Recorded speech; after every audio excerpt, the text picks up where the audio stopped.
O ex-presidente do Banco do Brasil e da Petrobras, Aldemir Bendini, é preso em mais uma fase da Operação Lava Jato. E você vai ver também. O Supremo rejeita a reclamação do ex-governador do Amazonas, José Melo, cassado pelo TSE. E a nova eleição no estado está mantida. Novas imagens mostram o momento do acidente que deixou 11 feridos em um parque de diversão de Goiânia. Uma rebelião no presídio de Jussara, em Goiás, termina em incêndio e na morte de 4 presos. E vamos discutir as condições de saúde da população carcerária do país. Milhares de detentos sofrem a ameaça de doenças graves, como a tuberculose. Agora, no Jornal da Justiça.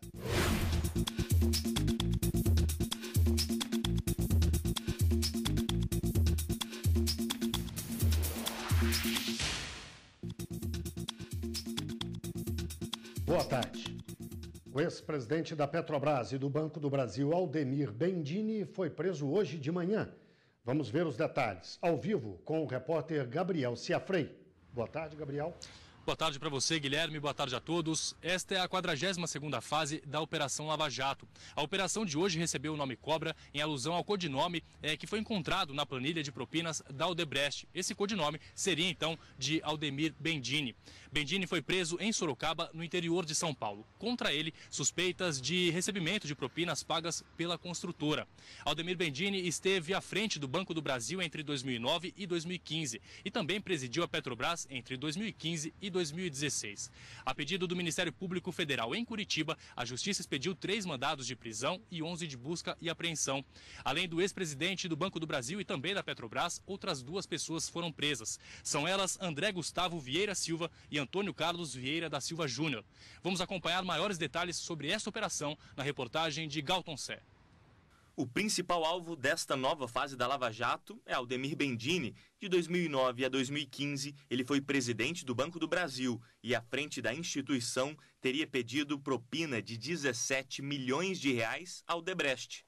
O dinheiro não chegou a ser entregue, de acordo com as colaborações premiadas de Marcelo Odebrecht e Fernando Reis. Os executivos da construtora negaram a propina por achar que Bendini não tinha capacidade de influenciar o contrato de financiamento. Do Banco do Brasil para o comando da Petrobras, Aldemir Bendini foi indicado pela então presidente Dilma Rousseff para chefiar a estatal do petróleo. O objetivo era acabar com o esquema de corrupção e dar uma cara nova à Petrobras, que vivia uma crise institucional depois das revelações da Lava Jato. Mas, de acordo com as investigações, na véspera de assumir a presidência da Petrobras, em fevereiro de 2015, Bendini pediu uma nova propina. Segundo o Ministério Público Federal no Paraná, Bendini recebeu 3 milhões de reais da Odebrecht em dinheiro para não prejudicar a construtora nos contratos com a Petrobras. 2 operadores que atuavam com ele também foram presos. O advogado de Bendini, Pier Paolo Bottini, disse que a prisão é arbitrária porque o cliente dele se colocou à disposição para esclarecer os fatos e ainda juntou os dados fiscais e bancários ao inquérito, demonstrando a regularidade das atividades. O governo federal prorrogou o prazo para os saques nas contas inativas do Fundo de Garantia do Tempo de Serviço até dezembro do ano que vem. A nova data vale para quem comprovar a impossibilidade de comparecer pessoalmente para o recebimento. O decreto com a medida foi assinado nesta quarta-feira pelo presidente da República. O prazo anterior terminava no próximo dia 31, segunda-feira que vem. O último balanço divulgado no dia 14 desse mês indicava que 5.400.000 trabalhadores ainda não haviam retirado o dinheiro. Ao todo, 32 milhões de pessoas tinham direito ao saque. E o pagamento do PIS/PASEP deste ano começa nesta quinta-feira. Tem direito ao abono salarial quem recebeu, em média, até 2 salários mínimos mensais com carteira assinada e ainda exerceu atividade remunerada durante pelo menos 30 dias em 2016. O valor do abono varia de R$ 79 a R$ 90 ou R$ 937. Outras informações podem ser conseguidas pelo telefone 158, eu repito, 158 do Ministério do Trabalho. A Ordem dos Advogados do Brasil vai contestar judicialmente o aumento dos impostos sobre os combustíveis decretado pelo governo federal. O Tribunal Regional Federal da Primeira Região derrubou ontem à noite a liminar da Justiça Federal em Brasília, que suspendiu o aumento do PIS e da COFINS sobre os combustíveis. Na suspensão da última terça-feira, o juiz federal alegou que o reajuste não poderia ser feito por decreto e que deveria aguardar 90 dias para começar a valer. Com a decisão do TRF1, o aumento está liberado. O Tribunal Regional Federal da Segunda Região manteve a prisão de Jacó Barata Filho. O empresário do transporte urbano do Rio, investigado na Lava Jato, está preso desde o dia 2 deste mês. De acordo com o Ministério Público Federal, ele participava de um esquema de propinas ligado ao ex-governador Sérgio Cabral. Os suspeitos teriam movimentado mais de 260 milhões de reais em Caixa 2. Os valores eram repassados a políticos e agentes públicos, dependendo dos interesses das empresas. Para o MPF, o empresário representa risco à ordem pública. O ministro Celso de Mello, do Supremo Tribunal Federal, rejeitou a reclamação feita pelo ex-governador do Amazonas, José Melo, cassado pelo TSE. Ele tentava reverter a decisão do Tribunal Superior Eleitoral. José Melo e o vice dele, Henrique Oliveira, foram cassados por compra de votos e uso de dinheiro público em benefício de candidatura nas eleições de 2014. O Amazonas vai fazer nova eleição para governador no próximo dia 6. E justamente por causa disso, o presidente do TSE, ministro Gilmar Mendes, foi ao estado para conferir os preparativos do pleito. As eleições suplementares no Amazonas foram marcadas porque o Tribunal Superior Eleitoral cassou o mandato do governador eleito em 2014, José Melo. Segundo os ministros do TSE, o político se beneficiou da compra de votos durante a campanha. 95% dos trabalhos para a eleição já foram concluídos. O presidente do TSE esteve no estado para conferir os preparativos de perto. Gilmar Mendes visitou o depósito das urnas e acompanhou os treinamentos dos técnicos que operam os equipamentos e dos mesários. Sem a participação dos senhores, nós não seríamos capazes de fazer as eleições tal como nós fazemos. Essa é uma dedicação que demonstra o civismo, a capacidade de doação, a inventividade institucional que nós temos e que podemos ampliar. Durante entrevista coletiva à imprensa, uma jornalista perguntou se há risco de a eleição não acontecer. Houve uma decisão do Tribunal Superior Eleitoral mandando que se fizessem as eleições. Houve, como os senhores sabem também, um recurso para o Supremo e o ministro Lewandowski entendeu de determinar a suspensão das eleições, mas houve também uma medida de contracautela e o ministro Celso, respondendo pela presidência, determinou que se seguisse o curso, o procedimento, e essa é a decisão para nós, nesse momento, definitiva. O custo total da eleição pode chegar a 18 milhões de reais, incluído o segundo turno, caso seja necessário. 8 candidatos disputam o pleito. Eles podem fazer propaganda eleitoral no primeiro turno até o dia 4 de agosto. No rádio e na televisão, ela deve ser encerrada no próximo dia 3. Propagandas irregulares e quaisquer outras formas de corrupção devem ser comunicadas à Justiça Eleitoral. As denúncias podem ser feitas por meio do aplicativo Pardal, que pode ser baixado de forma gratuita. Você vai ver no próximo bloco do Jornal da Justiça. 4 presos morreram em uma rebelião na penitenciária de Jussara, em Goiás. A gente volta já já.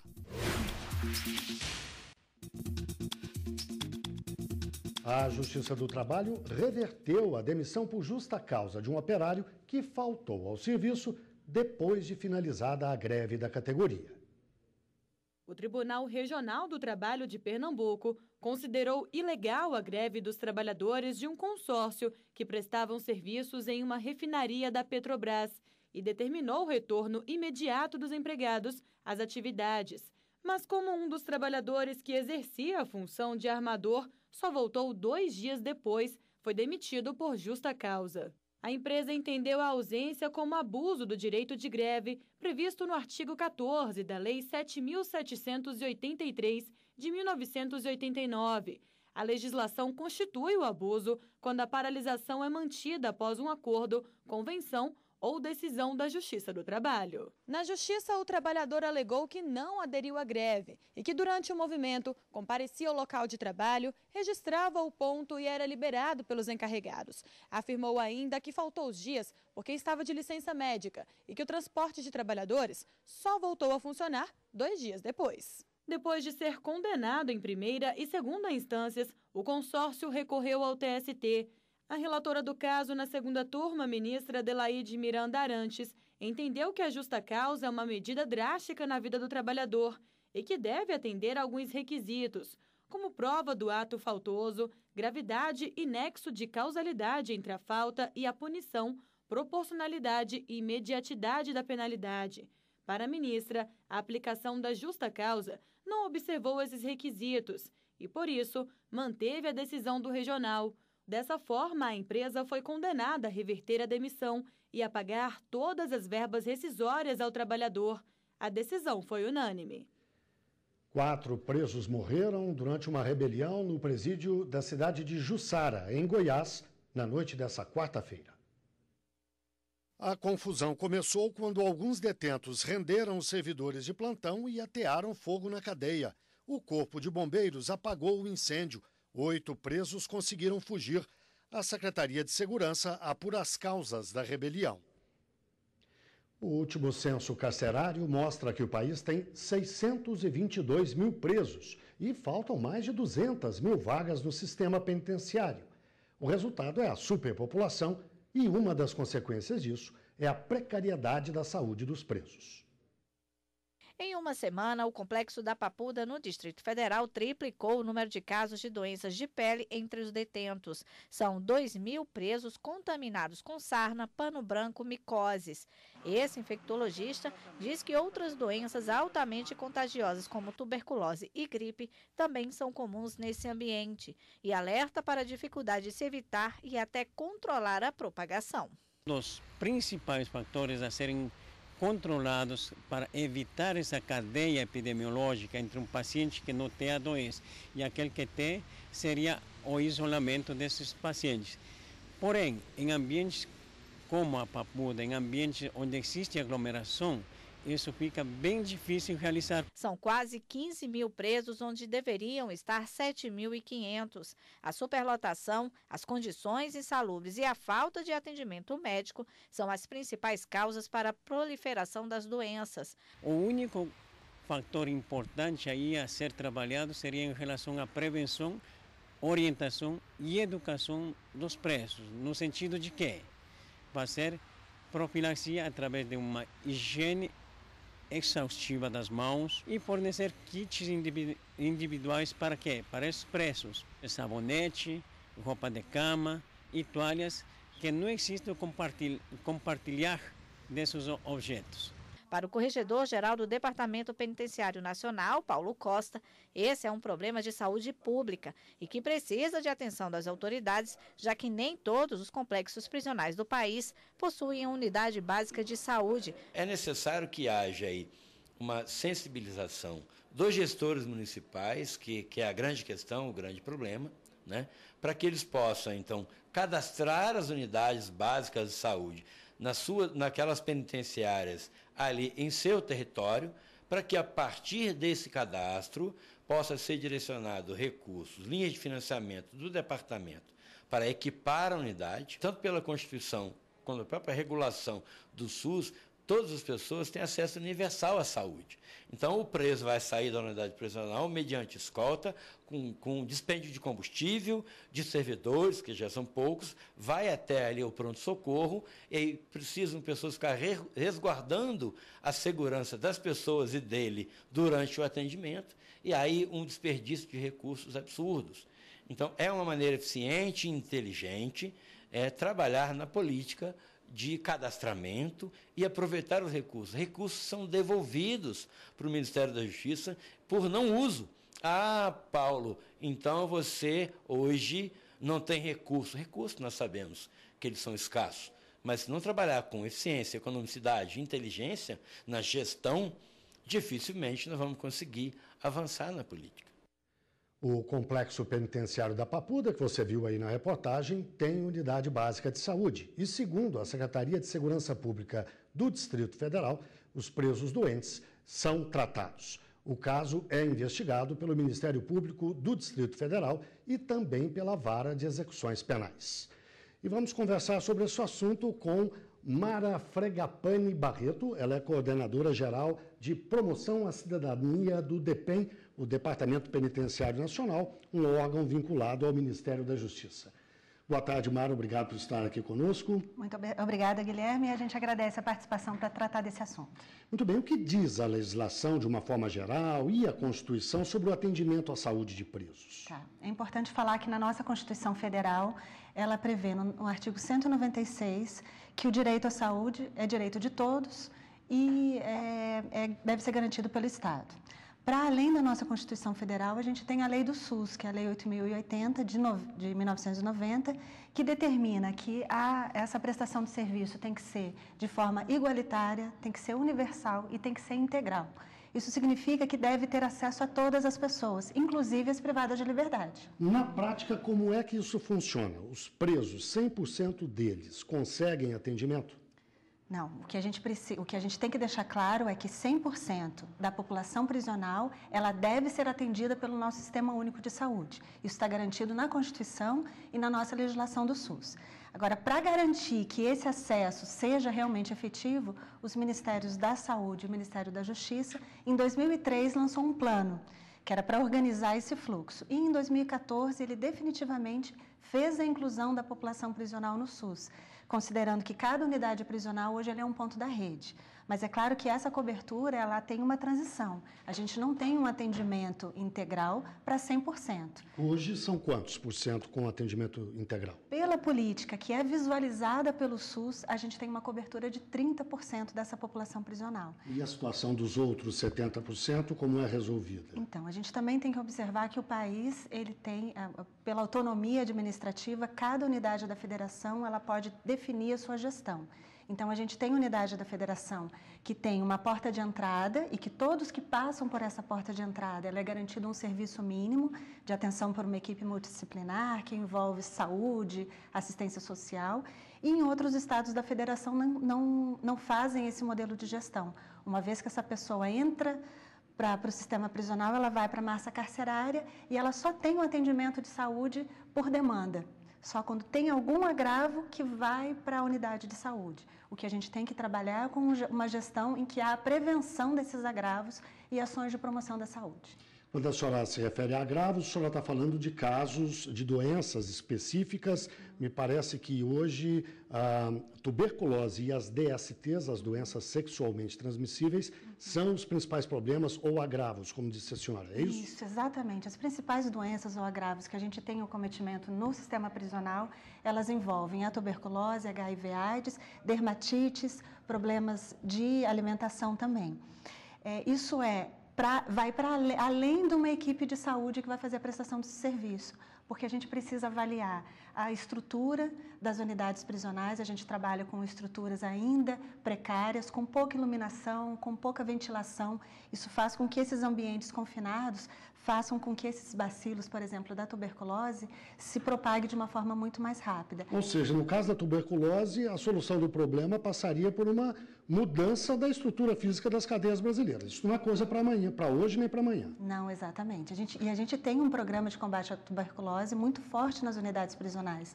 Hoje o nosso país ainda está na lista da tuberculose justamente por conta do sistema prisional. Então a gente tem um programa importante de combate à tuberculose, mas a gente precisa envolver estruturas das unidades prisionais e a superpopulação também. A gente trabalha com muito mais gente do que a capacidade dessas unidades. Nós vamos falar um pouco mais sobre isso daqui a pouquinho. Eu lhe peço licença, porque agora a gente vai ver o que o próximo bloco do Jornal da Justiça nos reserva. A perícia investiga causas do acidente que deixou 11 feridos em um parque de diversões em Goiânia. Em instantes.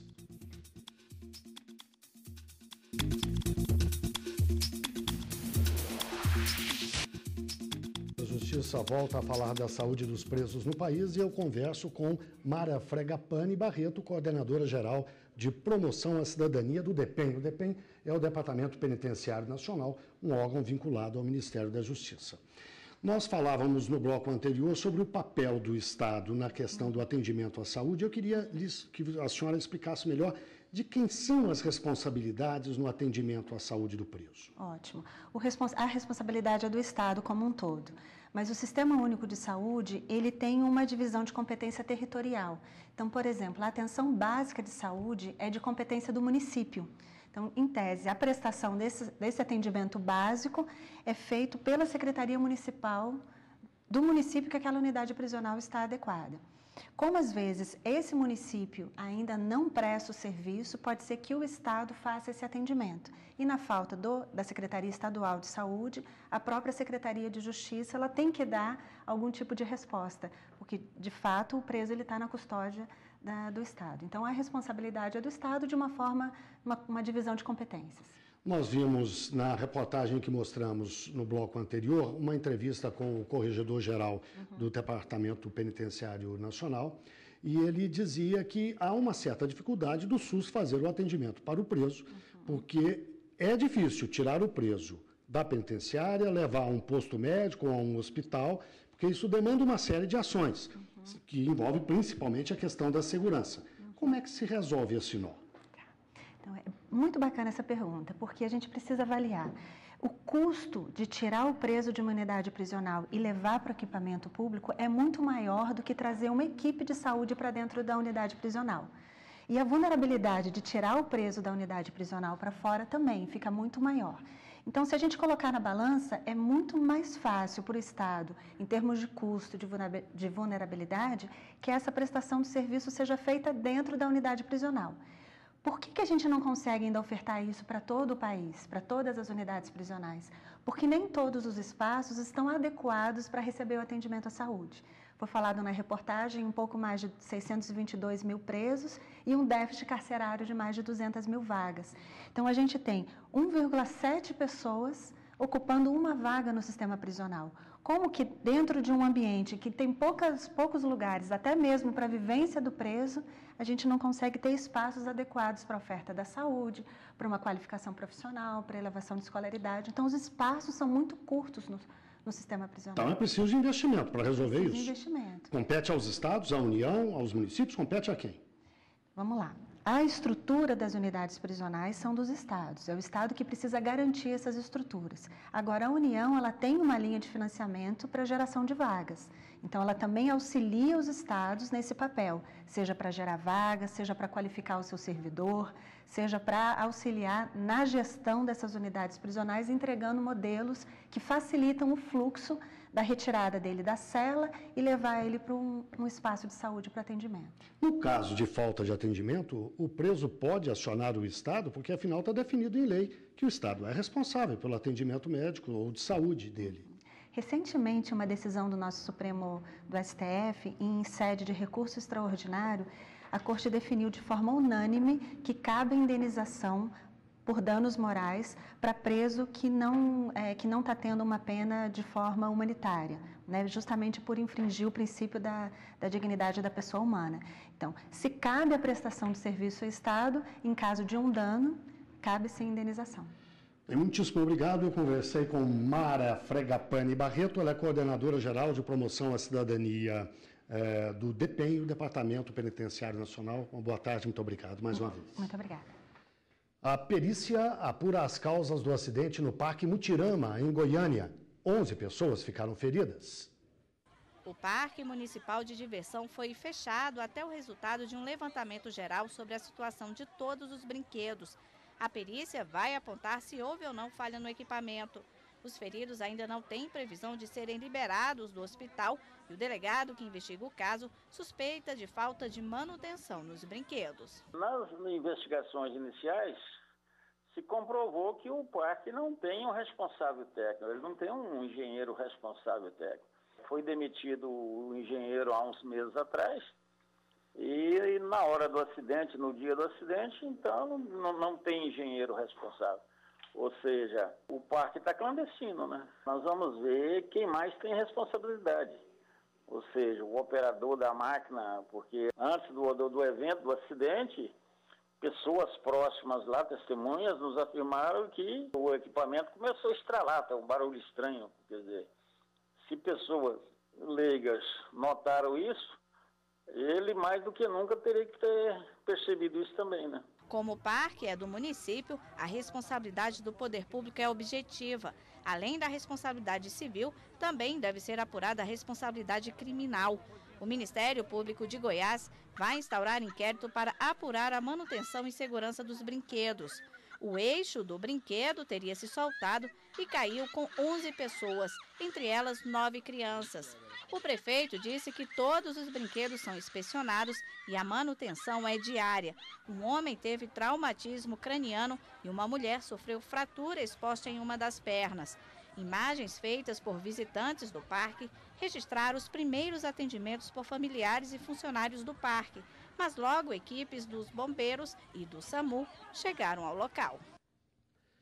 O governo federal cancelou o pagamento de 180 mil auxílios-doença. A medida foi tomada depois de uma perícia em 200 mil casos. O pente fino se concentrou em beneficiários que não passavam pela previsão ou revisão obrigatória do INSS há mais de 2 anos. Segundo o Ministério do Desenvolvimento Social, a medida pode representar uma economia de 2 bilhões e 600 milhões de reais por ano.